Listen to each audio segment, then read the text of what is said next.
My name is Aaron Wilkes, and for 3 years I worked overnight security at Westridge Mall in Anderson, Indiana. When I tell people that, they usually picture boredom. They picture an old man in a folding chair watching cameras in a dead building, maybe walking a flashlight loop once an hour to make sure nobody is spray painting the walls. They think empty means harmless, quiet. They think the worst thing in a place like that is mold, or copper thieves, or bored teenagers climbing in through the loading docks to film themselves running through abandoned stores. That would have been easier. The first strange thing I ever heard in Westridge wasn't a scream or a voice or anything dramatic. It was the sound of an old punch clock stamping a time card. 2 metallic clicks, a pause, then the hard little punch of the printhead coming down. It came from the employee entrance behind the old JCPenney loading bay, every night at 9:07 on the dot. That time clock had been disconnected for years. The wire had been cut clean and tied off with a plastic clamp. Nobody at Westridge used cards anymore. The few tenants left in the building had switched to keypad entries and phone apps. Even security logged hours digitally through the contract company. But every night at 9:07, something clocked in. The first few times I heard it, management told me it was settling metal, duct expansion, relay chatter. One of those answers people use when they need you to stop asking questions, but don't want to say they don't have one. By the end of my second month, the day guard handed me a black spiral notebook with 6 rules written inside, and told me, very calmly, that if I wanted to keep the job, I needed to memorize them before the weather turned cold. I laughed when he said it. I didn't laugh for long, because by then I had already seen wet shoe prints appear on dry tile with nobody making them, heard my name come over a radio that was switched off, and found a fresh time card stamped for a man who had been dead since 2008. I stayed anyway. That part matters. People always think they'd leave. What they don't understand is that empty places still pay by the hour, and by the time Westridge started showing me what lived in its halls after close, I was 46 years old, divorced, behind on medical bills, and finally working a job that didn't tear up my shoulder the way corrections had. My daughter needed braces. My ex-wife's insurance had changed again. Night differential at Westridge was the first steady money I'd had in almost a year. Fear looks different when it has to compete with rent. So I stayed in that mall far longer than I should have, and I learned the rules the same way everyone else there had, by surviving the nights when I didn't follow them. Westridge was built in 1978 and renovated badly twice after that. If you ever spent time in a Midwestern mall that missed the point where the country moved on without it, you know the kind of place I mean. Brick outside, low, wide roofline, huge parking fields striped for crowds that never came back, skylights cloudy with age, tile that changed color every 10 yards because sections had been replaced from whatever batch was cheapest at the time, dead ficus planters, long corridors designed to make a modest building feel larger than it was. At its peak, I'm sure Westridge felt important. There were old framed photos in the management office from Christmas seasons in the 80s and 90s, kids lined up around the fountain for Santa, teenagers packed shoulder to shoulder near the arcade, women carrying department store bags, with those stiff rope handles that used to mean you'd bought something expensive. By the time I got there in late 2021, it was mostly an echo chamber with utilities. The anchor stores were gone. Sears had been stripped to concrete and pigeons. Elder Bierman had flooded twice and then been sealed. The food court still had signage for Sbarro and Orange Julius, hanging over dark counters that had been cleaned so many times the laminate looked tired. A church thrift outlet rented 3 former inline stores on the East Wing. The county used part of the South Concourse for records overflow. There was a nail salon near Center Court that somehow survived everything, plus a tax preparer, a cell phone repair booth, and a walking club that shuffled the mall at 6 in the morning before the few remaining doors opened. Security coverage sounded bigger than it was. Days had Denny Klein at the desk and a relief officer on weekends, if the contractor felt generous. Nights were just me most of the time. 12-hour shifts, 6 to 6.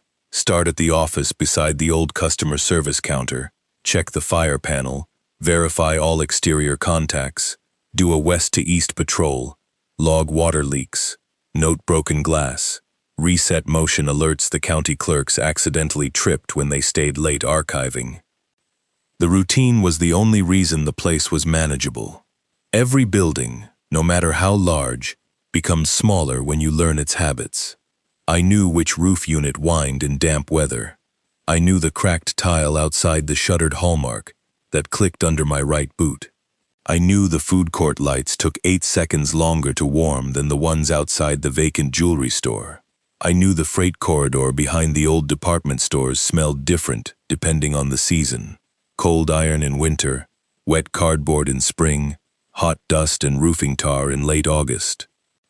And there were ordinary sounds too, necessary ones. Ice machines kicking on in empty service bays, the pop and settle of cooling metal gates, birds in the rafters above the Sears dock, my own keys brushing my belt, the radio hiss under everything. The first month, that rhythm made me comfortable.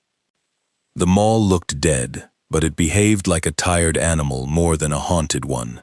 It had bad lungs, bad joints, and occasional nerve problems, but there was still a logic to it. Alarm panel here, breaker room there. South exit liked to stick in wet weather. Freight elevator 2 sometimes overshot by an inch and had to be nudged closed by hand. If you did your rounds, wrote clear notes, and didn't let yourself get spooked by your own reflection in dark storefront glass, the nights passed. That was what I told myself anyway. There were details I ignored because I wanted the job to stay simple. The first was the old employee entrance. It sat behind the JCPenney loading side, off a narrow service hall with painted cinder block walls and a line of hooks where people used to hang coats. The time clock was mounted there on a steel post beside a faded bulletin board. Above it, someone had left curling notices from years back, holiday schedule changes, reminders about lost keys, a flyer for a blood drive from 2016. The machine itself was an old Amano punch clock, beige plastic yellowing toward nicotine brown. The cord had been cut. The display was blank. Still, every time I passed that hall after 9, I found myself looking at it. The second detail was the way parts of the mall sometimes felt occupied a few seconds before I entered them. I don't mean hearing footsteps exactly. It was more like walking into the tail end of a room's attention, like you'd opened a door right after a conversation stopped. The air had that strained stillness to it, that sense that something had just shifted out of view and was waiting to see if you noticed. I told myself that came from working nights alone in a building designed for thousands. Space plays tricks on people. Security work teaches you that quickly. The third detail was Denny. Dennis Klein had worked Westridge so long, nobody seemed entirely sure who had hired him first. He was in his 60s, broad through the shoulders but thinning everywhere else, with a nicotine cough and a way of speaking that made every sentence sound like he'd already decided whether you were worth the effort.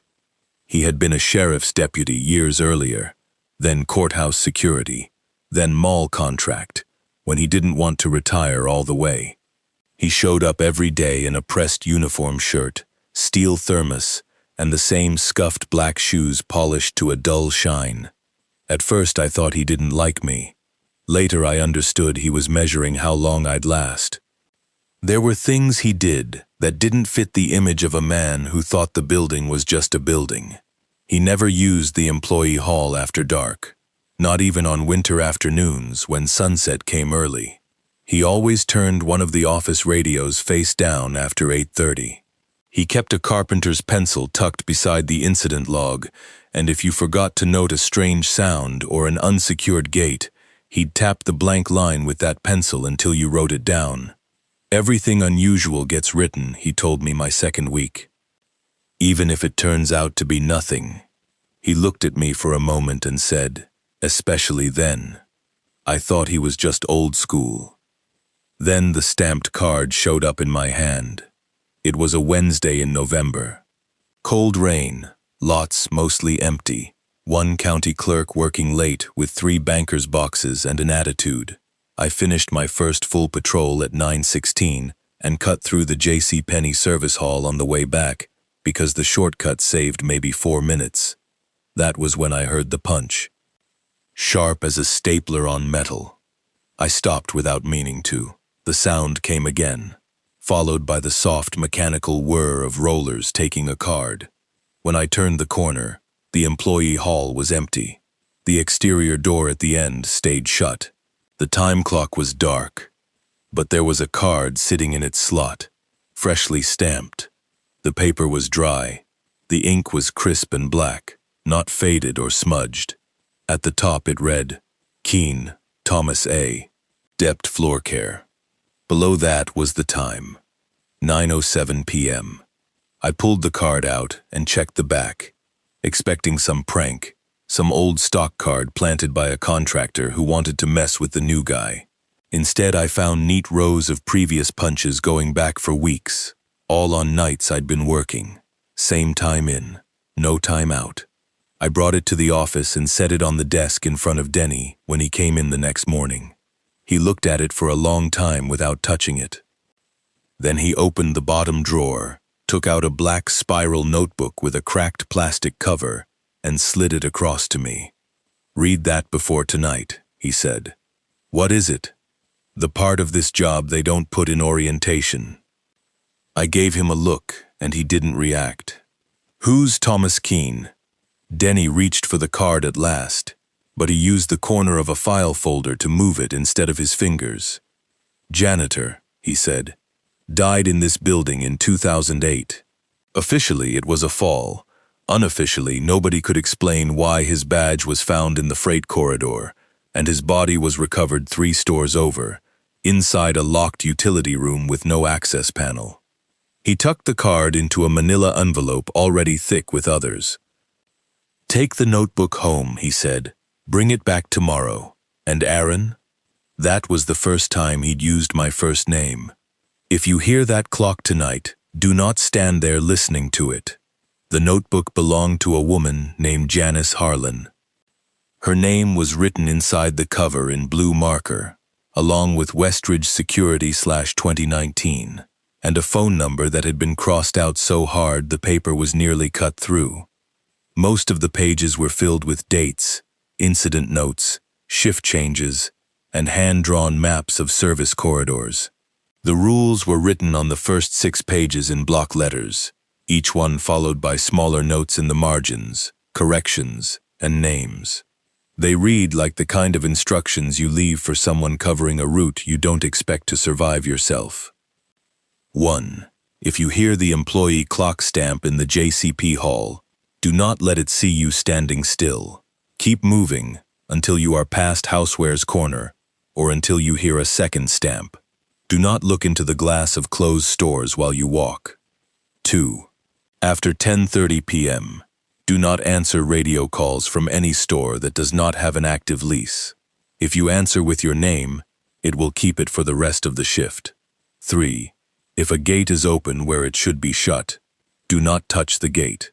Note the time, location, and position. Do not step under it. Daylight only. 4. Do not use freight elevator 2 after 1:13 a.m. unless you called it and heard it move. If the doors are already open, let them close. 5. If music starts over the mall speakers after close, keep walking. Do not stop until the song ends. Do not match the footsteps behind you. 6. If you find a card stamped with your full name, leave before the next hour mark. Do not carry the card in your pocket. Do not hand it back. There was a 7th page after that, with only 1 sentence on it. If center court looks busy, the building thinks it's open again. No explanation. Just that. I read the notebook twice at my kitchen table, while my apartment heater knocked in the wall, and the upstairs kid ran something heavy across the floor. The writing changed as it went on. Early pages were neat and skeptical, with comments like probable trespasser and might be pressure issue in old line. Later ones got tighter and more urgent. Margins filled with names, times, cross-references to incident reports that were no longer in the office file cabinet. A few entries ended mid-sentence. One note beside Rule 2 simply said, "Sherry answered, copy, this is Sherry. Don't do that." Another beside Rule 4 read, "They say there is no B2. That is because they bricked the record's door after Lou." I almost didn't go back. I came close enough that I laid my uniform out on the bed and stared at it for 20 minutes, with every intention of calling in sick. If the notebook had been from some new hire, or a janitor, or a man who liked ghost stories, maybe I could have dismissed it. But Janice had been site supervisor. Her name was still on old reports in the office. Denny treated the notebook like procedure, not folklore. What made me go in was the same stupid thing that keeps a lot of people in bad places longer than they know they should stay. Nothing had happened to me yet that I could explain to anyone else without sounding unstable. A stamped card, some strange notes, a veteran guard with bad habits. That wasn't enough to forfeit a paycheck. So I drove through light sleet to Westridge, parked in the West employee lot, and told myself I'd do one more shift, stay sharp, and decide in the morning whether I was done.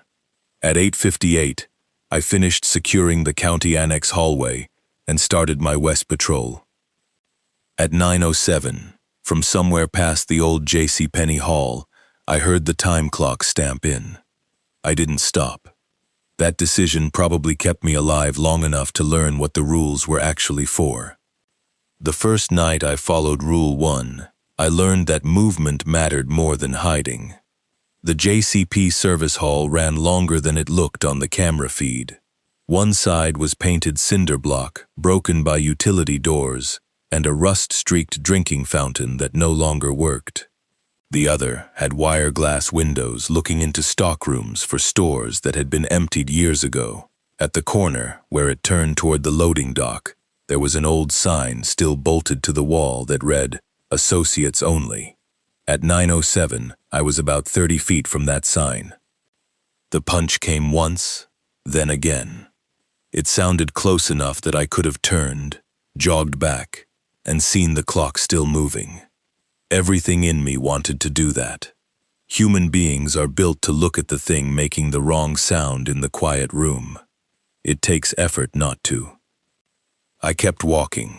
Houseware's corner in Janice's notebook turned out to mean the bend near the old linens and things stock access, a spot where the hall widened slightly, and the storefront glass on the right reflected the opposite wall at a strange angle. My boots clicked steadily on the tile.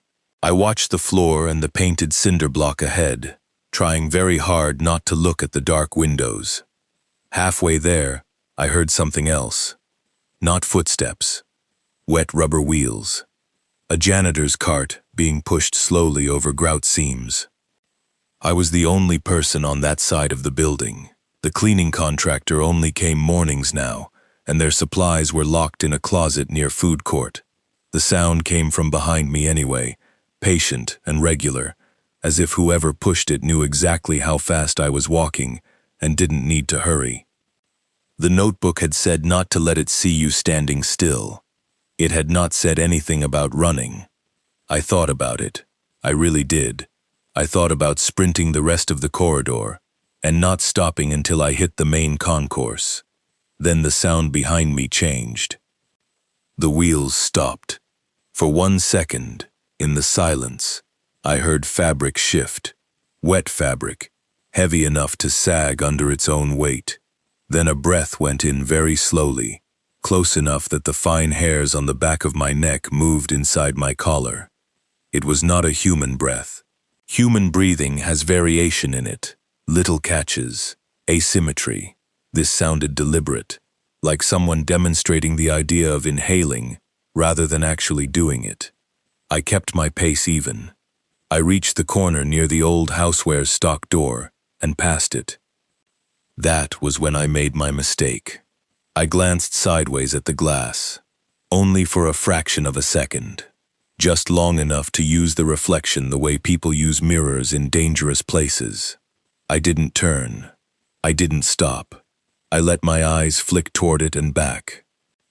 In the glass behind me was the suggestion of a person in a dark maintenance jacket, pushing a yellow mop bucket. Nothing unusual about that, except the jacket had too many sleeves. At first, that doesn't sound like a thing the mind can notice instantly, but it is. One extra elbow where no elbow should be, fabric overlapping itself wrong, the motion of limbs working through the shape like different people were inside the same coat and not agreeing on where their arms belonged. I looked forward again so fast my eyes watered. The second stamp sounded behind me. The cart noise stopped. When I reached the concourse and turned into open space, the hall behind me was empty. I stood there for a full 10 seconds, under the dark skylights with my heart beating hard enough to shake my radio mic. The mall was still, food court dark, fountain dry, escalator to the sealed upper offices dead, and silver with dust. I went back with my flashlight after 9:20. The employee hall was empty then too. The time clock looked dead as ever, but on the floor beneath it, tracked across the dirty off-white tile, were fresh wet prints from work shoes with a diamond tread pattern. They began at the employee door and went inward toward the mall. About 20 feet in, they stopped. No return prints, no turn, no smear. Just a line of wet impressions, ending in the middle of the hall as if whoever wore them had stepped out of his body and left the shoes behind. I photographed them with the work phone. By the time Denny came in, the water had dried. My pictures still showed the tread. He looked at them without surprise, then took me to a file cabinet in the management office where old tenant binders and incident reports were stacked crooked in bankers' boxes. He pulled a thin folder and handed me a photocopied accident summary, dated February 14, 2008. Keene, Thomas A., floor care contractor, /fatality. Official cause was listed as head trauma due to fall. Location of incident, West Service Corridor near former Housewares access. There were witness lines blacked out with thick marker. The bottom page was missing. "Why is this still here?" I asked. Denny closed the folder. "Because Janice kept copies of the ones that didn't make sense." "Did he die there?" Denny shrugged once. "That's where they said they found enough of him to write the report." I stared at him. He nodded toward the notebook in my hand. "That's why Rule 1 says keep moving. Whatever comes off that clock can tell when you stop being part of the building and start being an obstacle." He said it like he was explaining traffic flow. I wanted him to elaborate. I wanted a shape, a name, any framework my brain could use. Instead, he went to make coffee in the little office machine that always smelled faintly of burnt plastic, and I stood with the folder in my hands, looking at Thomas Keene's typed name and the date beneath it. On my next shift, I took the long way around after 9. At 9:07, no matter where I was, I still heard the punch. Sometimes faint, sometimes clear. Always followed, if I was too close to the west side, by the sound of wheels. By the end of that week, I understood two things. The first was that Rule 1 was real. The second was that the clock wasn't just marking time. It was announcing that something had started its shift. Rule 2 taught me that the mall liked voices because voices made things official. Before 10:30, radio traffic sounded normal, alarm company check-ins, the occasional late tenant asking for an escort to their car, police wanting to know if we had exterior coverage on a license plate, practical things, things that left a trace in a logbook. After 10:30, Westridge started sounding like memory. The first call I got from a closed store came on a Thursday. I was near Center Court, noting a water drip from a ceiling seam outside the Old Claire's, when my radio cracked once with static, and a woman's voice said, very clearly, "Security to Fashion Bug. Security to Fashion Bug." Fashion Bug had closed years earlier. The unit still sat dark between a shuttered shoe store and a walled-over pretzel stand. Its sign long gone, but the shadow of the letters still visible on the paint. I stared at the radio in my hand and listened to the static settle. Then I made the mistake of keying up. "Repeat traffic." The voice didn't answer right away. When it came back, it was quieter. "Security to Fashion Bug. She's here late." A burst of dead air followed, then a sound like someone breathing through cloth. I shut the transmission without replying and stood very still in the half-light. The concourse ahead was empty. The storefront gate at the old Fashion Bug was fully down. No lights inside. I backed toward the nearest camera dome until I could see the corridor both ways and called Denny on his personal phone. He answered on the second ring like he'd been awake waiting. "Don't say your name," he said before I got half the story out. I didn't. "Did you answer at all?" "Yes." He took a breath. "All right. Go to the office, use the east route. Don't pass that store tonight." "Who's she?" There was a pause long enough that I knew he was deciding how much to tell me. "Sherry Madsen cleaned for county records before they switched contractors," he said. "Summer of 2019, she stayed late, stripping wax in the south wing. Janice was on duty then.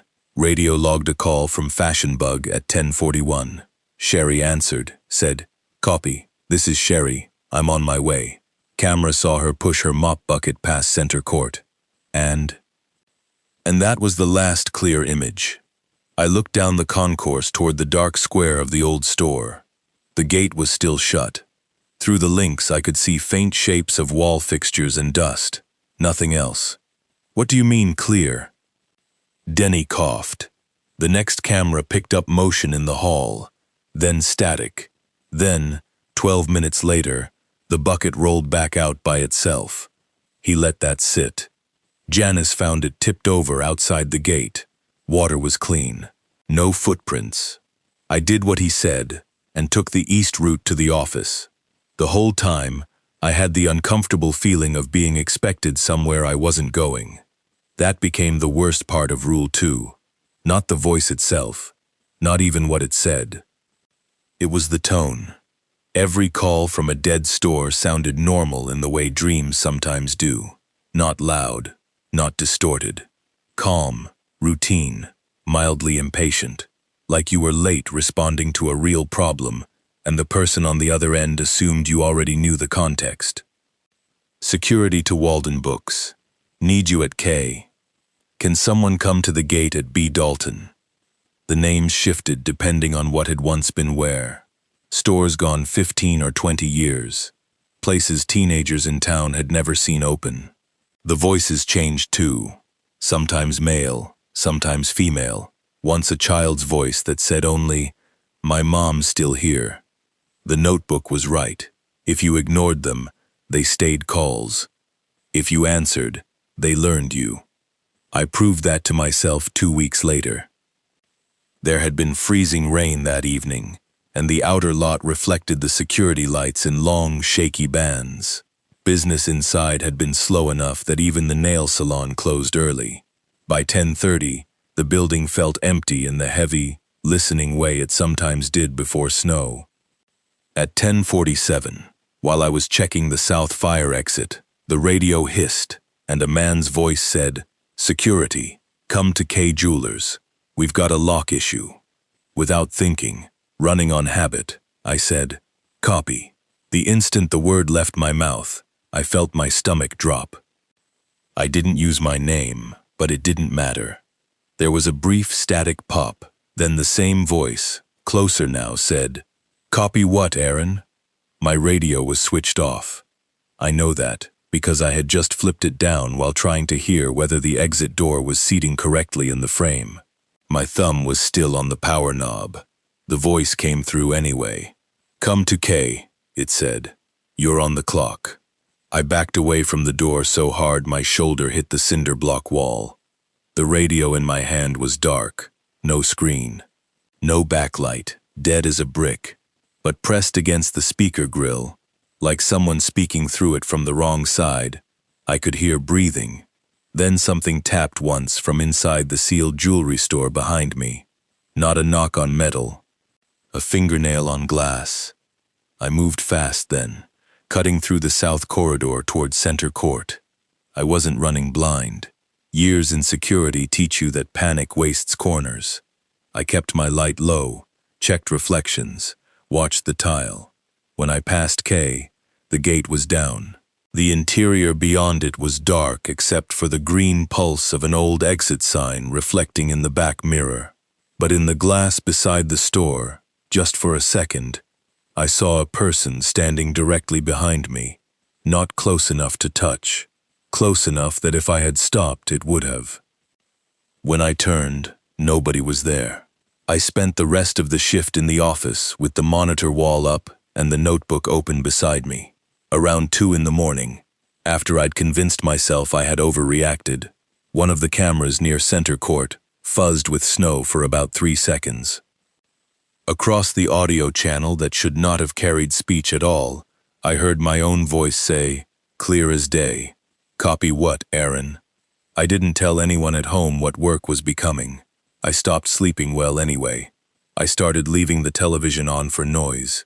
I found myself checking my apartment hallway when I got home, listening for wheels, radio static, slow breathing through fabric. And on the next shift, Denny finally told me why answering mattered. Names are how the building sorts people, he said. We were in the management office, going through old lease maps while the coffee maker ticked behind us. He said it like fact, not theory.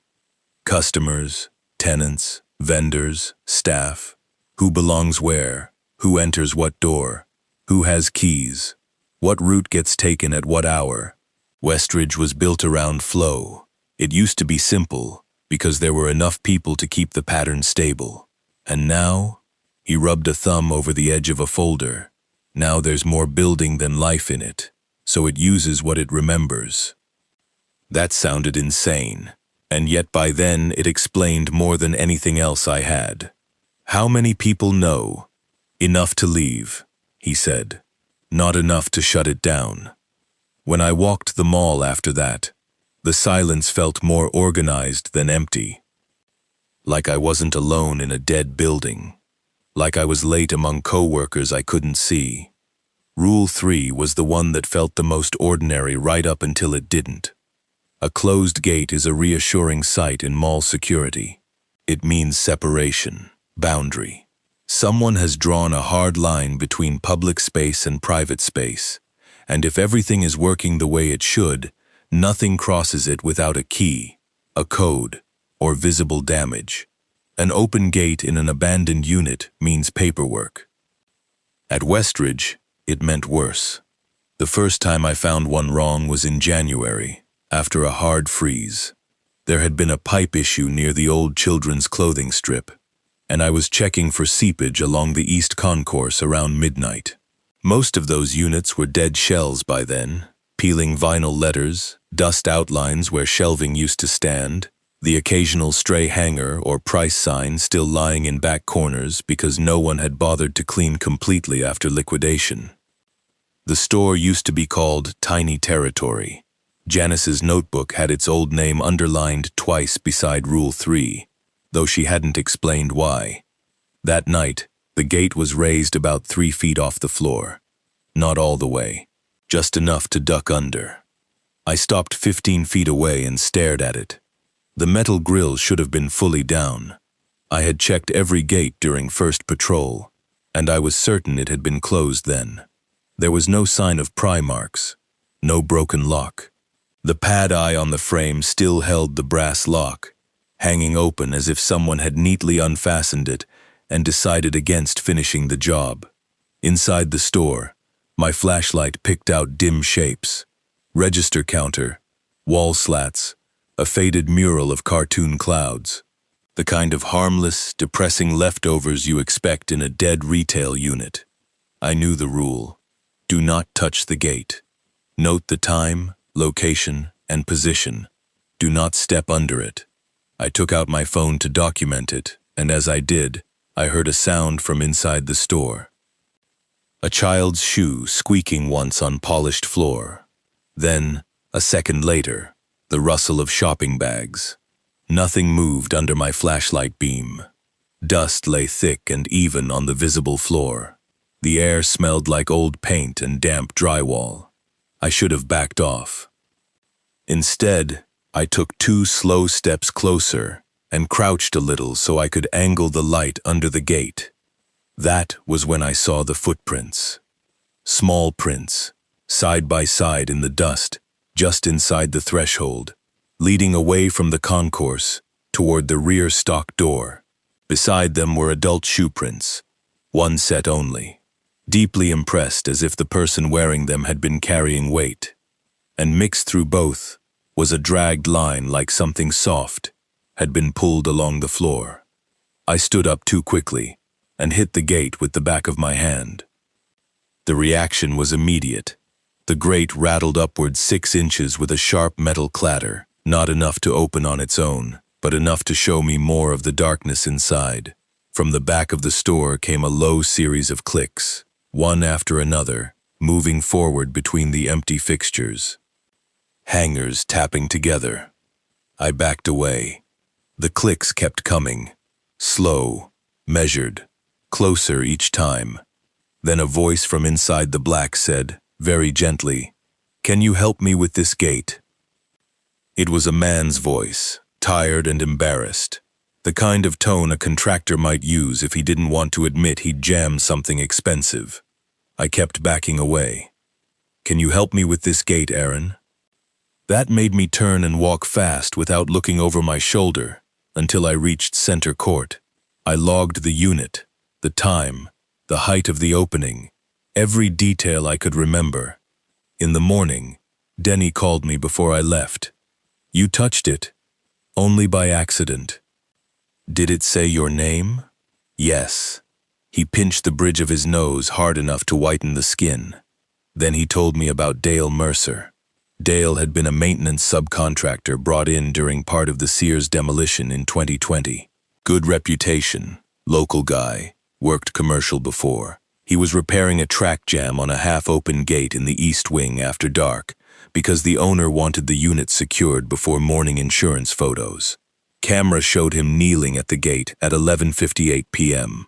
At 12:03, the feed glitched. At 12:11, the gate was fully down and Dale was gone. The mall owner filed him as a no-show who walked off with tools. Local police treated it as a probable personal disappearance for 2 days because Dale had been in the middle of a divorce and people always want life to make the first story convenient. Then, on the 3rd day, a woman from the thrift outlet found Dale sitting in a back corridor outside the old pet store before opening. Alive. Technically. Denny's word, not mine. He knew his name, Denny said. Knew his truck, knew where he lived. But he couldn't tell you how many fingers he had unless he looked first. Didn't recognize doors. Didn't seem to understand when people were done talking. What happened to him? Denny stared past me at the office monitors. They put him in St. Vincent's Psych for evaluation. 1 week later, he was dead from aspiration pneumonia. That answer felt incomplete in a way that made my skin crawl. Denny knew it. He opened a drawer and took out a photocopy Janice had folded into the notebook years earlier. It was a hospital intake note. Most of it was blacked out. 1 line remained visible. Patient repeats phrase, "I almost made quota." I went back to tiny territory with Denny at 7:15 that morning in full daylight. The gate was shut and locked. Inside, the dust beyond the threshold was smooth, except for one thing. Laid neatly against the inside track, like someone had placed it there for us to find, was a small plastic name badge with a rusted pin back.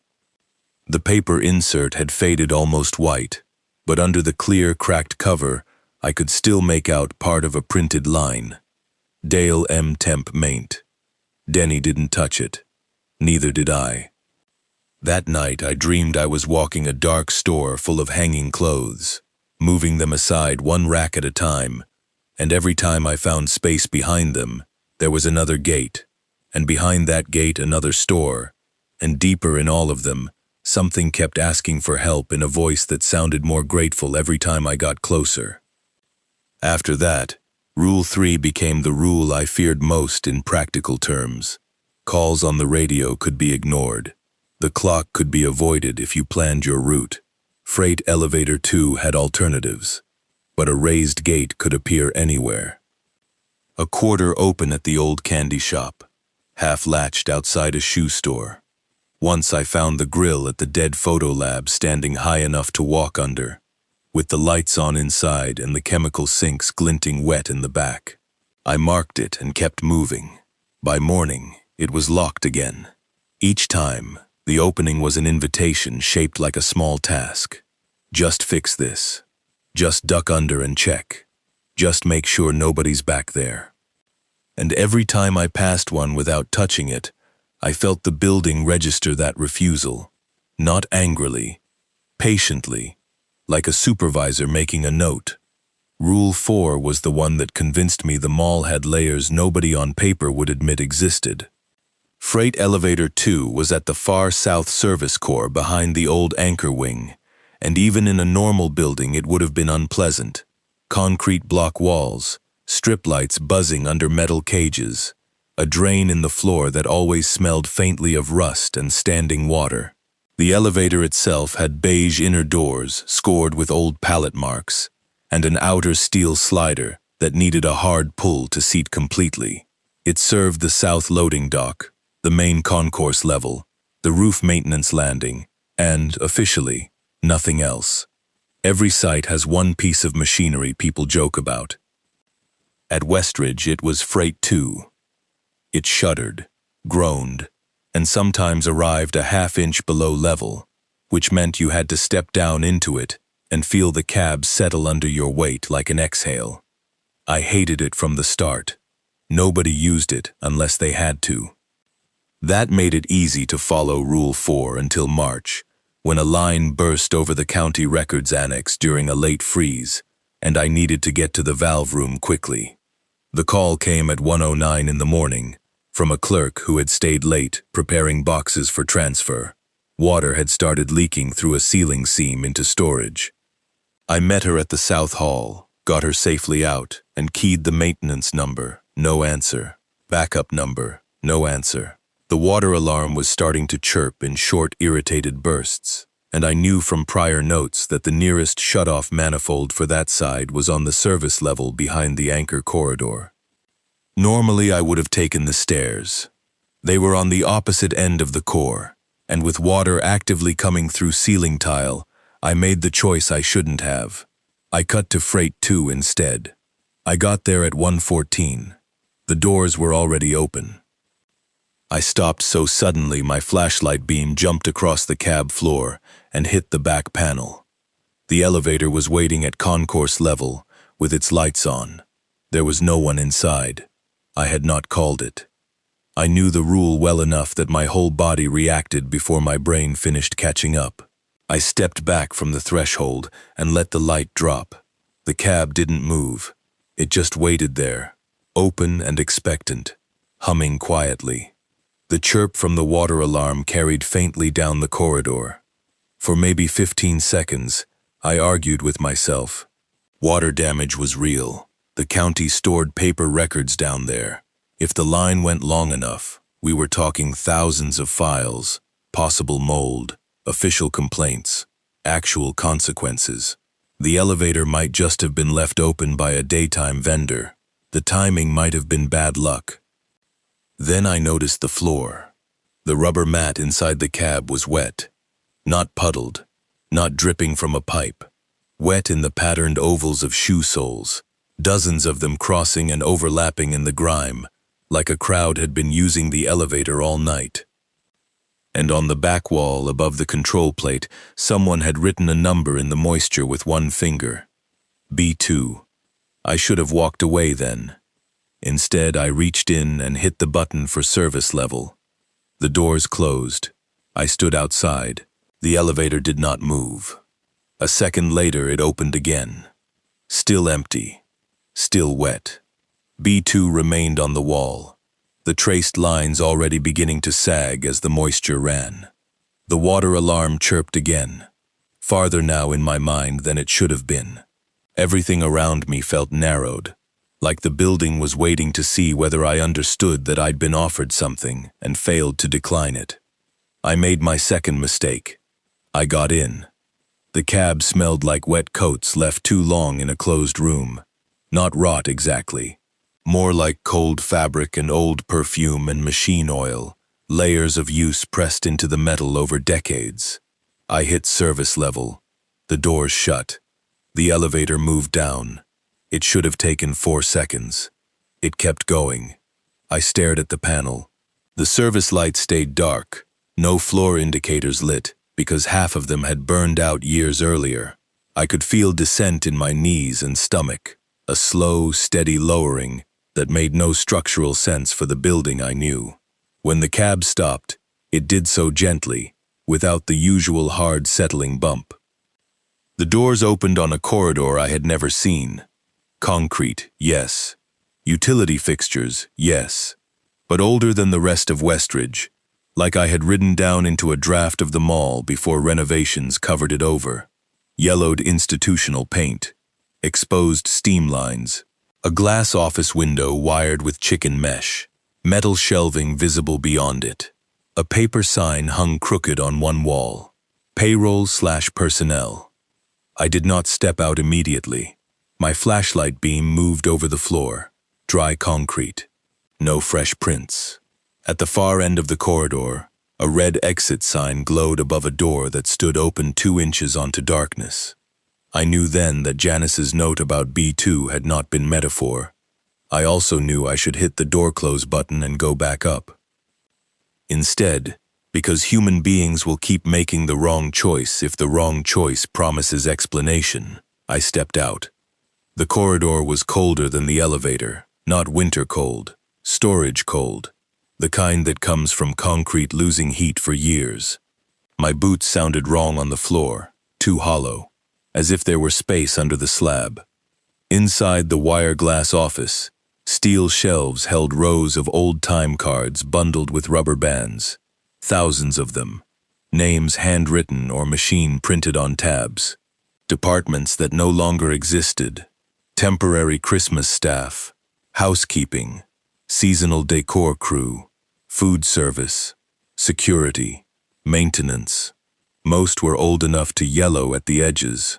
Some looked new. I went to the window and raised my light. In the middle shelf, separated from the rest, as though someone had pulled it recently, was a small stack secured with a black binder clip. On top was a card with my last name typed on it. Not my full name, just Wilkes. The department line read pending. My mouth went dry.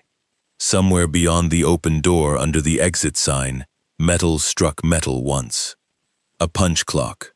Not the sound from upstairs. This one was closer, heavier, followed by a run of soft paper shuffling. I moved backward toward the elevator and forced myself not to rush. The corridor did not change. No figure appeared. Nothing lunged. That would have been easier. Instead, I heard voices, not speaking to me.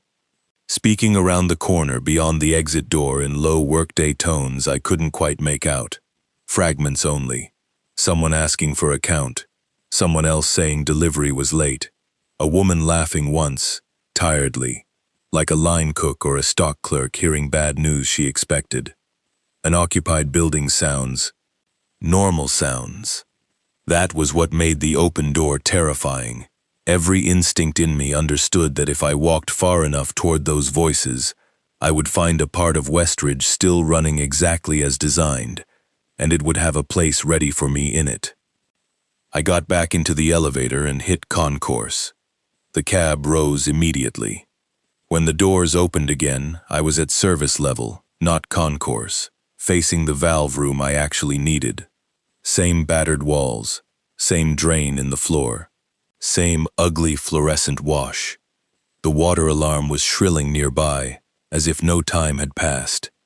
I shut the valve, logged the incident, and finished the shift with hands that would not stop trembling whenever I held still. At sunrise, I told Denny everything.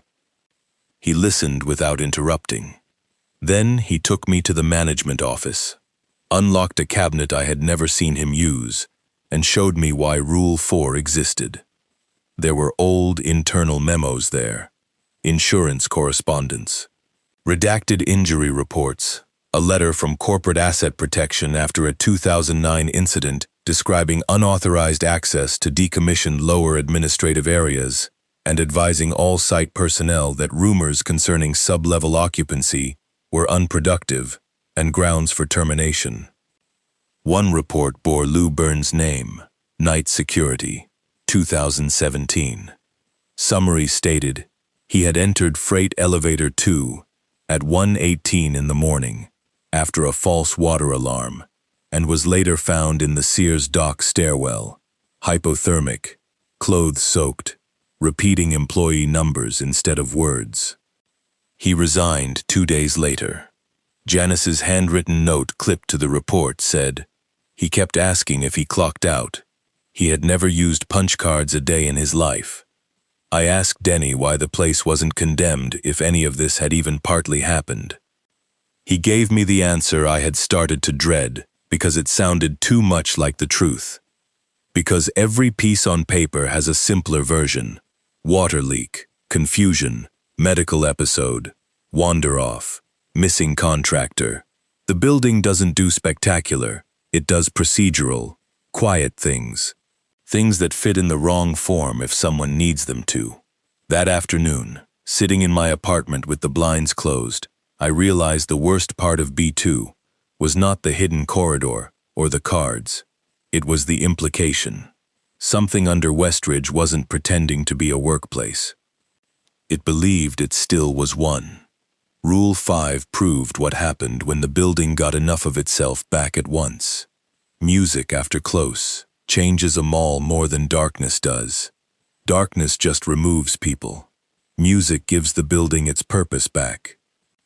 I learned that in April, during a week of hard storms and power fluctuations that left half the county under flood watches, Westridge stayed open in the technical sense because the county records office needed access, and the nail salon owner refused to close for weather unless the roof was actively coming down. We had contractors in and out all day inspecting seepage, which meant Denny stayed late, overlapping my shift, to review paperwork and camera tags. I was grateful for that more than I said. By then, the rules had stopped feeling like superstition and started feeling like the narrow railings on a collapsing bridge. I wanted another pair of eyes in the building after dark, even if those eyes belonged to a man who had long since accepted too much. We were near Center Court around 11:35, checking a fresh drip line by the old fountain, when the overhead speakers popped with static. Both of us stopped. Then, thin and warbling through old ceiling cones, came a tune I recognized from childhood without knowing its name. One of those soft, bright instrumental songs malls used to play under everything in December. Bells, synth strings, artificial cheer. The music filled the concourse at low volume. Denny didn't swear, didn't ask what panel had glitched. He just said, walk. We started moving clockwise around Center Court. Rule 5 was simple on paper. If music starts after close, keep walking. Do not stop until the song ends. Do not match the footsteps behind you. On paper, that sounds manageable. In practice, the first problem is that you notice your own pace immediately. Too fast and you'll tire yourself or look like prey. Too slow and the thing behind you won't need to hurry. The second problem is that once you are told not to match footsteps, you become acutely aware of rhythm. At first, it was just mine and Denny's boots on tile. Then there was a third set. Light. Slightly behind and to the left. Not gaining, not fading. Just there. We kept walking. The music was absurd in that dead space. It turned every dark storefront into a stage set waiting for actors. Reflections moved where there should have been only us. I kept my eyes forward, using the directory kiosk and fountain edge as fixed points, but things kept pulling at my vision. A mannequin's hand in a sealed display that hadn't been there before, a food court chair slightly out from a table, the faint suggestion of movement on the dead escalator. The third footstep stayed with us. Then a fourth joined them. To our right this time, somewhere near the shuttered jewelry strip, I became aware that center court smelled different. Not dust and damp concrete anymore. Hairspray, warm pretzel dough, floor wax, the ghost of 100 retail smells waking at once. Denny said, quietly, "Don't look in the glass." I hadn't meant to, but at the edge of my vision, the storefronts were no longer black mirrors. They had depth again.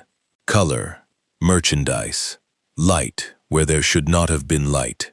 In the old toy store window, something bright red swung slowly at child height, like a balloon string or a sale sign moving in conditioned air. The footsteps behind us fell into a cleaner pattern. Not with mine, with Denny's. He heard it too. I could tell from the way his shoulders tightened. The song overhead changed key with a canned flourish, transitioning into another track without any gap. That was when panic nearly got me, because I understood the rule's weakness. It never said one song. It said, until the song ends. Westridge had whole playlists once, hours of them. "Denny," I said, "keep walking." We passed the old fountain. Water had been drained years ago, leaving only cracked blue tile and pennies glued green into the basin. But when I looked ahead now, I saw the faint shimmer of moving reflection on the ceiling above it, as if the fountain were running again.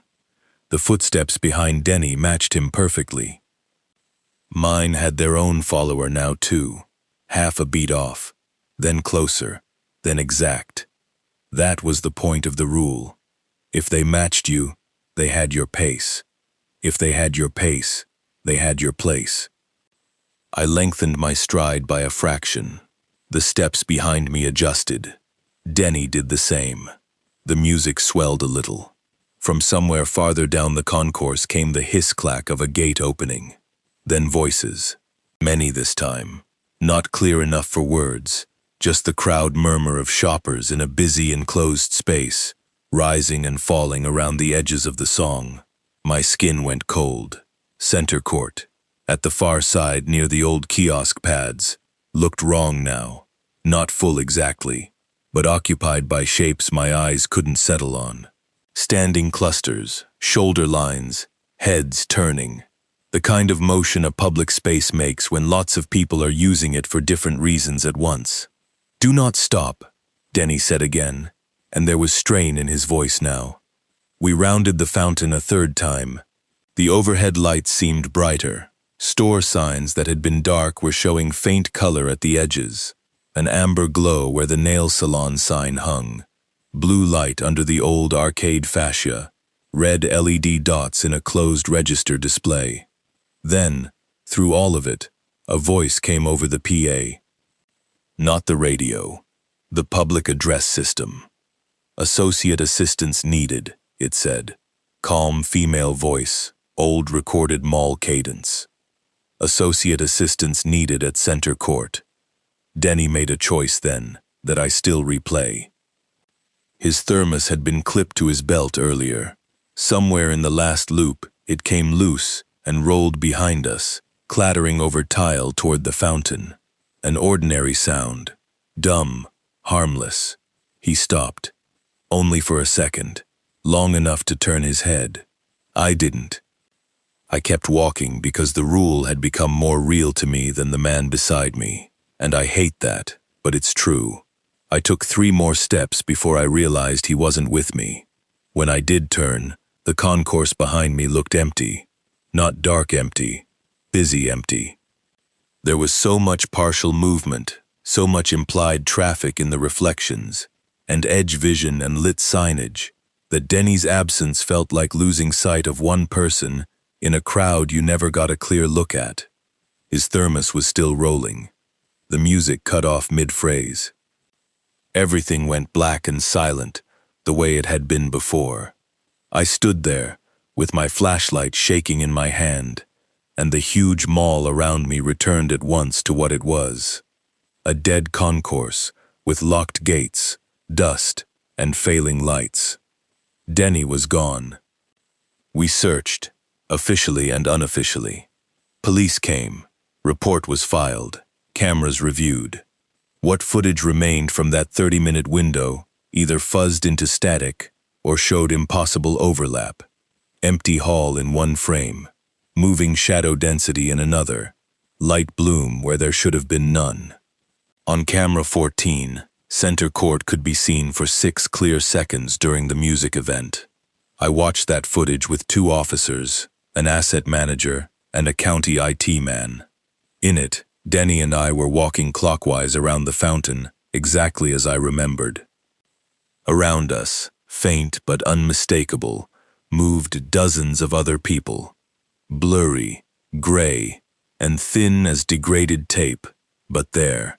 Shoppers carrying bags, a maintenance worker with a cart, a woman pushing a stroller, a little group of teenagers turning near the food court. None crisp enough for identification, all present enough that nobody in that office said what they looked like out loud. Then Denny fell out of the frame, not backward, not sideways, down.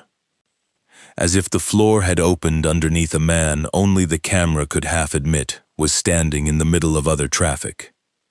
The footage ended there.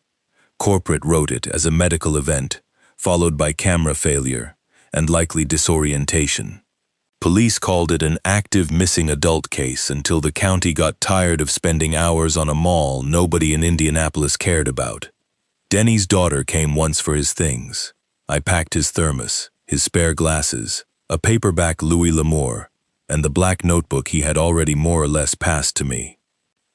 Before she left, she asked whether I thought he'd wandered. I told her I didn't know. That was true in the legal sense. In every other sense, I knew exactly what had happened. The mall had taken the only person left who knew its schedule better than it did. After Denny disappeared, I should have walked. Instead, I stayed another 6 weeks. Part of that was money. The mall's ownership group was in the middle of refinancing and possible sale, which meant they suddenly cared very much about continuity. My contract company offered overtime, then a retention bonus if I stayed through the county records move-out in June. That bonus would have covered my daughter's braces in one shot. Part of it was pride. I didn't want to be driven off by something I still couldn't explain out loud. And part of it, if I'm honest, was that by then I had the notebook, the cabinet key Denny had been using, and a bad feeling that if I left without understanding Rule 6, the next guard would last about a week. The building changed after Denny. It got bolder. Calls from closed stores started earlier. More gates stood open on my first patrol. Freight 2 showed up on the concourse level twice with its doors waiting. One morning I found 3 fresh punch cards in the manila envelope instead of 1. All were stamped at 907. 1 was for Thomas Keene. 1 was for Sherry Madsen. 1 bore no name at all, only the department line. Security. Janice had left more in the notebook than I first realized. Inside the back cover, taped flat, beneath a yellowing fire panel map, I found a loose page, written in a tighter hand than the rest. If your full name appears, she had written, the building has moved you from witness to staff. Leave before the next hour mark. Do not use the main concourse if center court feels occupied. Do not let anyone take the card from your hand. If you cannot leave, go down.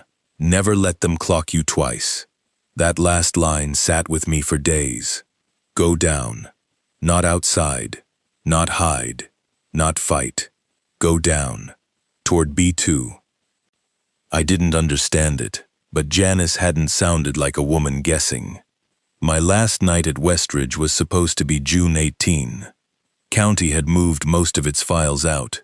The thrift outlet was done at month's end. The nail salon owner had finally given notice. Half the overhead lights in the West Wing had been disconnected for energy savings, and the old fountain at Center Court had been ringed with orange cones because a redevelopment consultant was due the following week.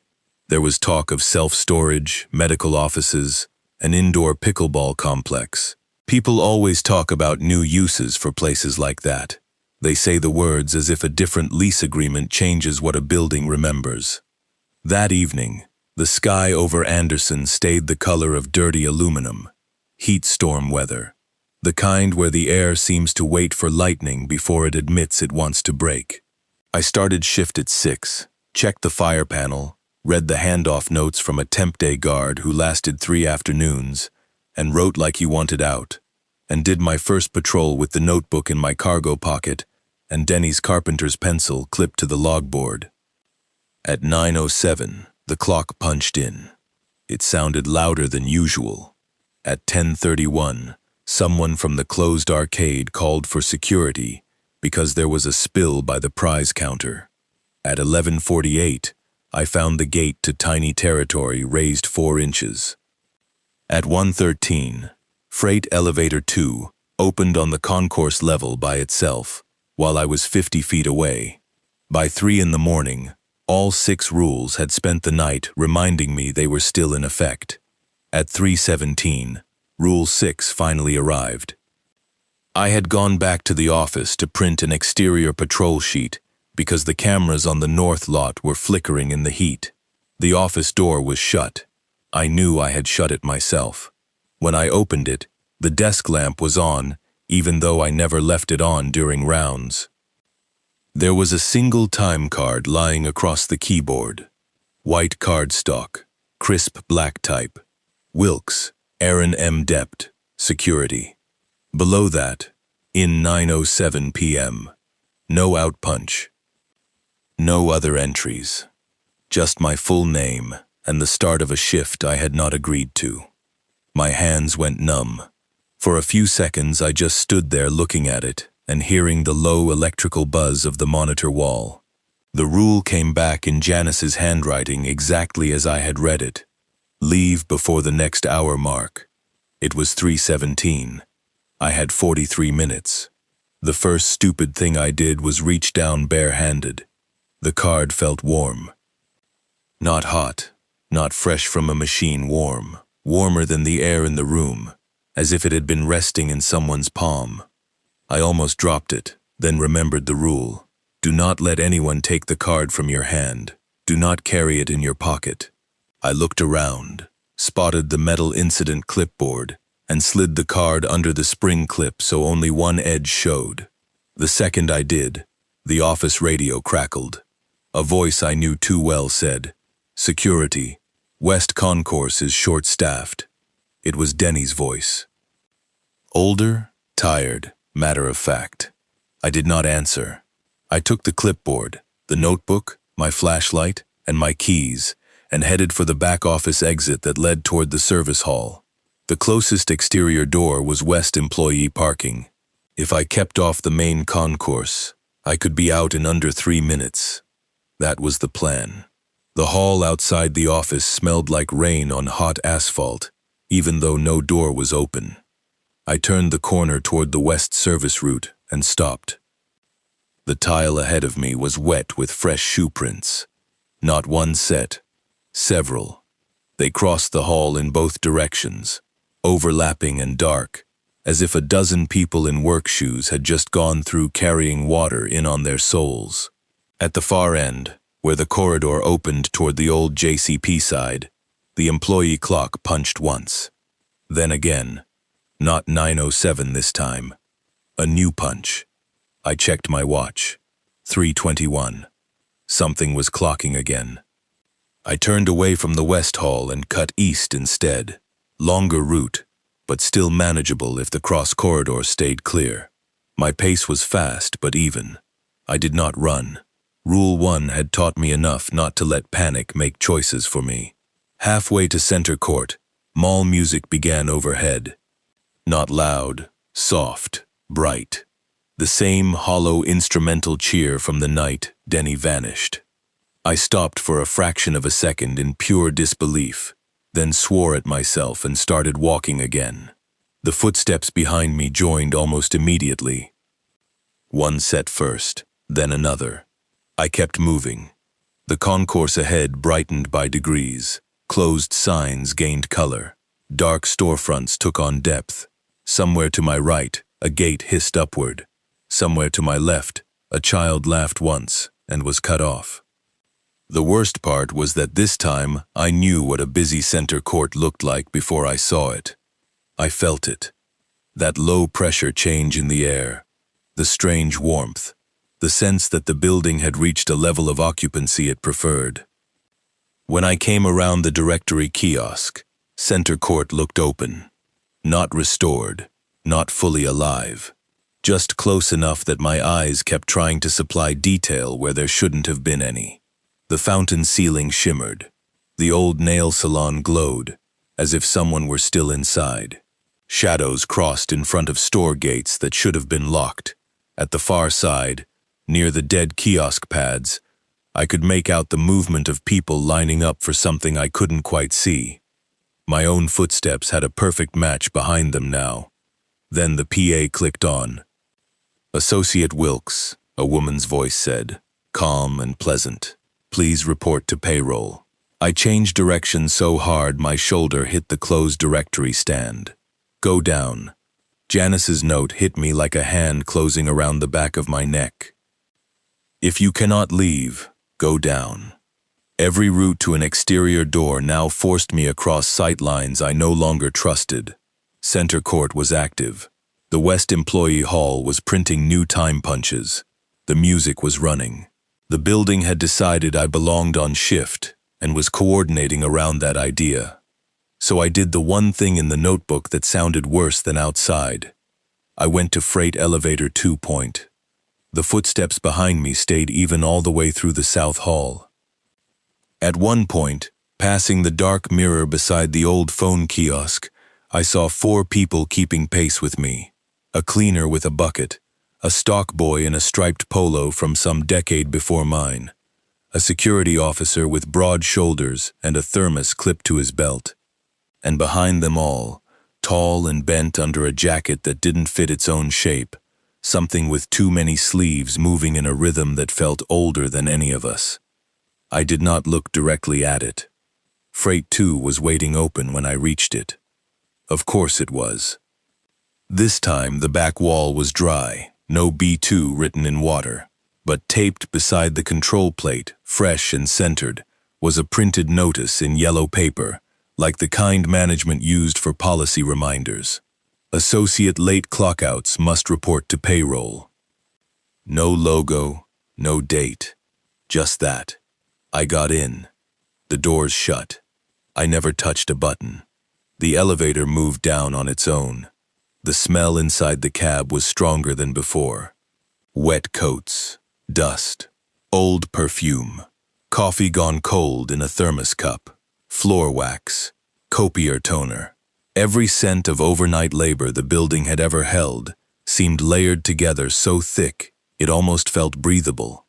When the doors opened, B2 was lit brighter than I had seen it the first time. The payroll corridor no longer looked abandoned. It looked understaffed. The office behind the wire glass window was occupied by movement that never fully resolved into people unless I looked away from it and let the edges form on their own.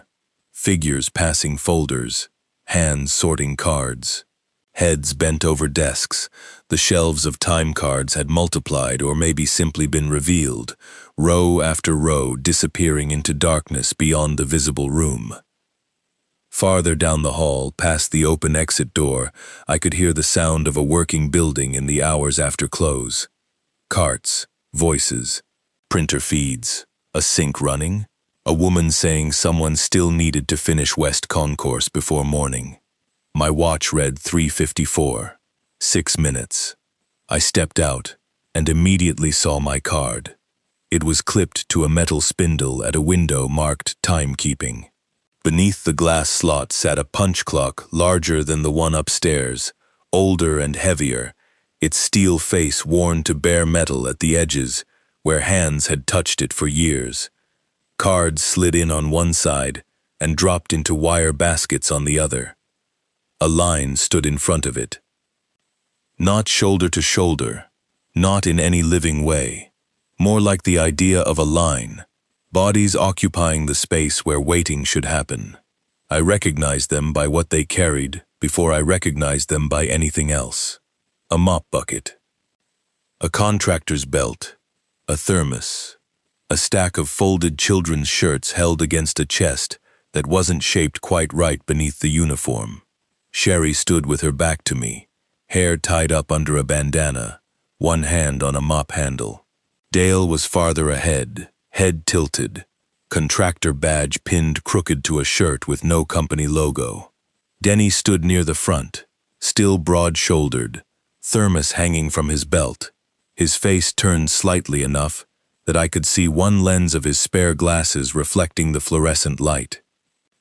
None of them moved much, but they were all swaying, very slightly, in time with a rhythm I could feel through the floor.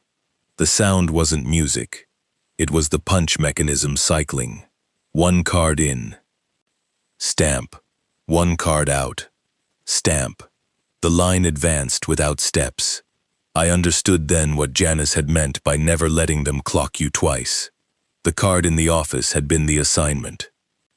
This was payroll closing it. If the second punch happened here, in whatever part of the building still kept records, then leaving late wouldn't matter. Outside wouldn't matter. I would already have been sorted. A voice came through the slot in the glass. "Mr. Wilkes," it said, "you're late." The voice was female, efficient, and almost kind. I could not see who it belonged to because the glass beyond the slot reflected only a smear of white light where a face should have been. I backed away one step. The line did not turn. Denny spoke without moving his head. "Don't stop," he said. His voice sounded as ordinary as it ever had. I think that was what saved me. Not some hidden weapon. Not courage, not a sudden understanding of the supernatural. Just one instruction that still matched the rules. Don't stop. I started moving. Not away from the window exactly. Around the room. Slow at first, then steadier.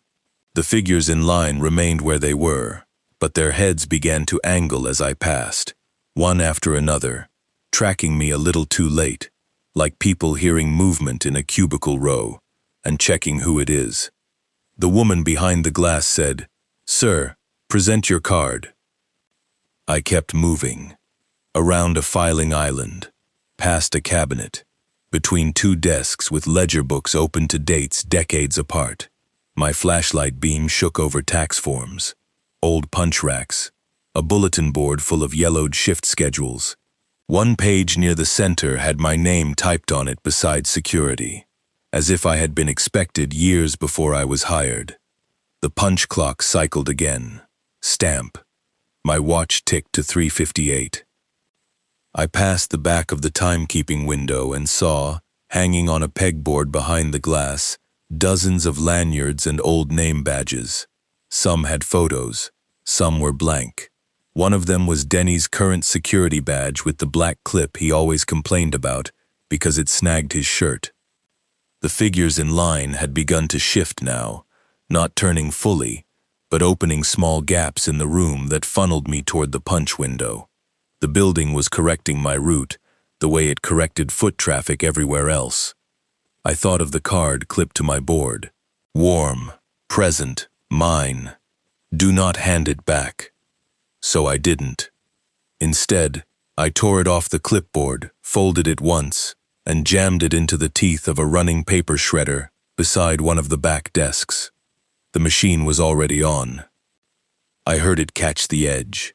For one impossible second, nothing happened.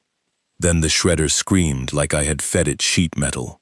Every figure in the room jerked, not toward me, toward the sound.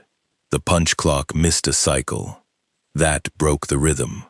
I ran, not blindly, straight for the open exit door at the far end of the corridor, the one I hadn't dared approach before. Behind me, the room came alive in the wrong way, carts striking metal, clipped footsteps, papers scattering, the wet fabric drag of something larger turning at last to come off its route. I hit the exit door shoulder first. On the other side was not outside. It was the West Employee Hall. The real one, or close enough. Cinder block walls, hooks, faded notices. The old Amano clock on its post by the shut exterior door. Only now the machine was lit. Not brightly. A sick yellow display glow. Its slot was full of cards, stacked and trembling as the mechanism inside tried to pull more than one at a time. Beyond the exterior door window, the parking lot looked full. Rows of cars, sodium lights, rain gloss on windshields, people moving past in coats toward an entrance that had not seen a crowd in years. My watch hit 4 o'clock. The punch clock in front of me stamped. A card shot halfway out of the slot. I didn't wait to see the name. I slammed the exterior panic bar and threw myself through the door.